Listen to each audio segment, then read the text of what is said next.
Television മയ്യനാടനിലേക്ക് സ്വാഗതം. കൊല്ലം മയ്യനാട് പഞ്ചായത്ത് 15-ാം വാർഡിൽ തെരുവുനായയ്ക്ക് പേവിഷബാധയേറ്റ് മരിച്ചു.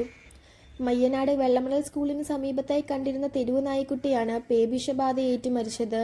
ജനങ്ങളുമായി അടുത്ത് ഇടപഴകി വന്നിരുന്ന നായ്ക്കുട്ടിക്കാണ് പേവിഷബാധയേറ്റത്.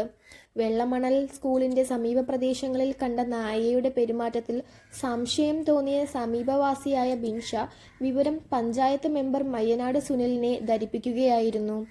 3 ദിവസം ഷെൽട്ടറിൽ സൂക്ഷിച്ച നായ ചത്തു. പോസ്റ്റ്മോർട്ടത്തിൽ നായയ്ക്ക് പേവിഷബാധ കണ്ടെത്തിയിരുന്നു. നായയുമായി സമ്പർക്കം പുലർത്തിയവർ വാക്സിനേഷൻ എടുക്കണമെന്ന് നിർദ്ദേശം നൽകി.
വയനാട് പഞ്ചായത്തിൽ തെരുവുനായ ശല്യം വളരെ വലുതാണ്.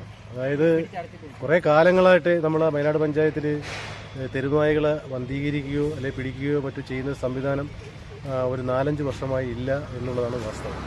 ഇപ്പോൾ സംഭവിച്ചു പോയത്, ഇപ്പോൾ വയനാട് ആശുപത്രിയിൽ ദിവസം 7 പേർ വീതം വാക്സിനേഷൻ എടുക്കാൻ ചെല്ലുന്ന ഒരു സ്ഥിതിയിലേക്ക് മാറിയിരിക്കുകയാണ്. നമ്മൾ ദിവസേന ആഹാരം കഴിക്കുന്ന പോലെ ഇപ്പോൾ വാക്സിനേഷൻ എല്ലാവരും എടുക്കേണ്ട ഒരവസ്ഥ. കഴിഞ്ഞ 2-3 ആഴ്ചയ്ക്ക് മുമ്പ് വയനാട് റെയിൽവേ സ്റ്റേഷൻ്റെ മുമ്പിലും ഒരു 7 ആൾക്കാരെ തെരുവുനായി കടിക്കുകയുണ്ടായി. അപ്പോൾ അവർ ഏറെ പങ്കും വാക്സിനേഷൻ എടുത്തു. അപ്പോൾ ഞാൻ ഈ ലൈവ് വരാൻ കാരണം എന്ന് പറഞ്ഞാൽ, ഒരാഴ്ചയ്ക്ക് മുമ്പ് SBIയുടെ മുമ്പിൽ ഒരു തെരുവുനായി ചത്തുകിടന്നതുമായി ബന്ധപ്പെട്ട് ഞാൻ അന്വേഷിച്ചപ്പോൾ അറിയാൻ കഴിഞ്ഞത്, അതിൻ്റെ തലേന്ന് രാത്രി വിൻഷയൊക്കെ നോക്കി നിൽക്കേ 3-4 പട്ടികളെ ഇവിടെ ഒന്ന് കടിച്ചിട്ട് ആ പട്ടി പോകുന്നുണ്ട്. പിറ്റേന്നാണ് ചത്ത് കിടന്നത്. അപ്പോൾ ഈ വെള്ളമണൽ സ്കൂളിൽ ഒട്ടനവധി കുട്ടികൾ പഠിക്കുന്ന സ്ഥലം, UP സ്കൂൾ തൊട്ട് ഉള്ള കുട്ടികൾ ഇവിടെ പഠിക്കുന്നു. അവരുടെ ഭക്ഷണശാല അടുത്ത് ഈ ഒരു ഒഴിഞ്ഞ സ്ഥലത്ത് ഒരു 3-4 പട്ടിക്കുഞ്ഞുങ്ങളും മറ്റുമൊക്കെ കിടന്നത്. അവസാനം ഒരു പട്ടിക്കുട്ടിയായി. എനിക്ക് തോന്നുന്നു കഴിഞ്ഞ 3 ദിവസത്തിന് മുമ്പ് ഈ ഭക്ഷണശാലയിൽ നിന്ന് വരെ ഭക്ഷണം കഴിച്ചിട്ട് ഇവിടുത്തെ ടീച്ചറെ കടിക്കുകയും പിന്നെ അതുകൂടാതെ വഴിയെ പോയ 1-2 ആൾക്കാരെ കടിക്കുകയും ചെയ്തപ്പോൾ ബിൻഷ എന്നെ വിളിച്ചു പറഞ്ഞു, ഇത് മെമ്പറെ ഇത് ഇച്ചിരി കുഴപ്പമാണെന്ന് തോന്നുന്നു എന്ന് പറഞ്ഞതിൻ്റെ അടിസ്ഥാനത്തിൽ ഞാൻ പറഞ്ഞു, ബിൻഷ അതൊരു കാര്യം ചെയ്ത് നമുക്ക് ഏതെങ്കിലും ഒരു ഷെൽട്ടറിൽ വെച്ച് 2 ദിവസം നോക്കാം എന്ന് പറഞ്ഞതിൻ്റെ അടിസ്ഥാനത്തിൽ നമ്മളത് 3 ദിവസം വെക്കുകയും അടിയന്തരമായി തന്നെ പഞ്ചായത്തിൽ അറിയിക്കുകയും അതിൽ കൂടുതൽ അടിയന്തരമായി ഞാൻ HMനെ വിളിച്ച് കാര്യങ്ങൾ പറയുകയും ചെയ്യുന്നുണ്ട്. അപ്പോൾ ഇന്ന് ഉച്ചയോടുകൂടി ആ നായി മരിക്കുകയുണ്ടായി. ഇച്ചിരിയേ ഉള്ളൂ. എന്നുവെച്ചാൽ ആ പട്ടി നായ്ക്കുട്ടിയെ കളിപ്പിക്കാത്തവർ ചില്ലറയല്ല. കാര്യം അത് മനുഷ്യരുമായിട്ട് നല്ല ഇടപഴകുന്ന ഒരു പട്ടിയാണ്. അതുകൊണ്ടാണ് ഞാൻ ലൈവ് വരാൻ കാര്യം. ഇപ്പോൾ ഏതാൾ പോയാലും വാലും നാട്ടി അങ്ങ് ചെല്ലുന്ന ഒരു പ്രവണതയുള്ള വലിയ മനുഷ്യസ്നേഹമുള്ള ഒരു നായ്ക്കുട്ടി. അപ്പോൾ അത് അന്നിങ്ങനെ സംഭവിച്ചതുകൊണ്ട് നമ്മൾ ഈ പറഞ്ഞ കണക്ക് ഷെൽട്ടറിലിട്ട് ഇത് മരിക്കുകയും അത് ഇന്ന് ബിൻഷയുടെ നേതൃത്വം തന്നെ ഇന്ന് നേരെ വെറ്ററിനറി ഹോസ്പിറ്റലിൽ കൊല്ലത്ത് കൊണ്ടുപോയി നമ്മളത് പോസ്റ്റ്മോർട്ടം ചെയ്തപ്പോൾ അത് പേവിഷബാധ കൊണ്ടു എന്നാണ് അറിയാൻ കഴിഞ്ഞത്. അപ്പോൾ അതുകൊണ്ട് ഇതുമായി ബന്ധപ്പെട്ട് ആരെങ്കിലും ഈ പട്ടിയുമായി ബന്ധപ്പെട്ട് അല്ലെങ്കിൽ നായുമായി ബന്ധപ്പെട്ട് ഇടപഴകിയിട്ടുണ്ടെങ്കിൽ തീർച്ചയായും അവരെല്ലാം വയനാട് ആശുപത്രിയിലോ ജില്ലാ ആശുപത്രിയിലോ പോയി വാക്സിനേഷൻ ചെയ്യണമെന്നാണ് എനിക്ക് ഈ അവസരത്തിൽ തുടക്കമെന്ന നിലയിൽ പറയാനുള്ളത്. പിന്നെ പഞ്ചായത്തിൻ്റെ ഒരു രീതി അനുസരിച്ച്, പഞ്ചായത്തിൻ്റെ ഒരു നിയമം അനുസരിച്ച് നമുക്ക് ഈ പറഞ്ഞ കണക്ക് പട്ടിയെ പിടിച്ച് കൊല്ലാനുള്ള സംവിധാനങ്ങളില്ല.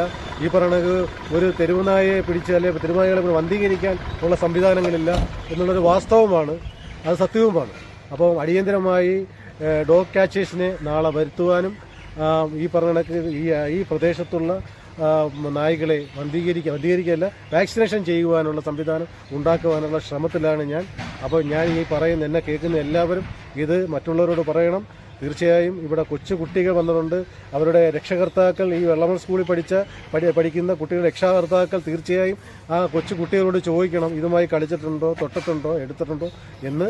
അങ്ങനെ സംശയം വല്ലതും ഉണ്ടെങ്കിൽ ഒരു കാരണവശാലും മടിക്കേണ്ട, നേരെ ആശുപത്രിയുമായി ബന്ധപ്പെട്ട് വാക്സിനേഷൻ എടുക്കുക, അല്ലെങ്കിൽ ജില്ലാ ആശുപത്രിയായിട്ട് പോവുക, അല്ലെങ്കിൽ ഞാനുമായിട്ട് ബന്ധപ്പെട്ടാലും മതി. നമുക്ക് വേണ്ട സംവിധാനങ്ങൾ ഒരുക്കാമെന്ന് ഈ അവസരത്തിൽ ഞാൻ പറഞ്ഞുകൊള്ളുകയാണ്.